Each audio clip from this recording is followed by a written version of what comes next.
Law of अट्रॅक्शनबद्दल ना लोकांचे सर्वात मोठे गैरसमज काय आहे तर की फक्त डोळे बंद करा, मोठी स्वप्न बघा आणि एक दिवस विश्व सगळं तुमचं जे विचार करताय ते सगळं पायाशी आणून ठेवा.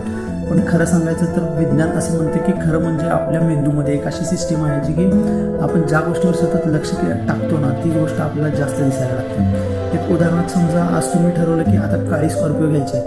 त्याआधी ती गाडी रस्त्यावर होतीच ना, पण तुम्ही कधी लक्ष दिलं नव्हतं.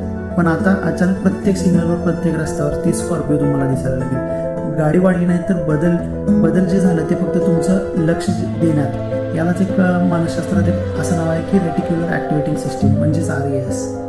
हा तुमचा मेंदूचा फिल्टर आहे. जगात दर सेकंदाला हजारो गोष्टी घडत असतात, पण तुमचा मेंदू फक्त त्या गोष्टी निवडतो ज्या तुमच्यासाठी महत्त्वाच्या वाटतात. म्हणूनच जर तुम्ही सतत स्वतःला सांगत असाल की माझ्याकडे काहीच संधी नाही, तर तुमचा मेंदू दिवसभर त्याचाच पुरावा शोधत राहतो.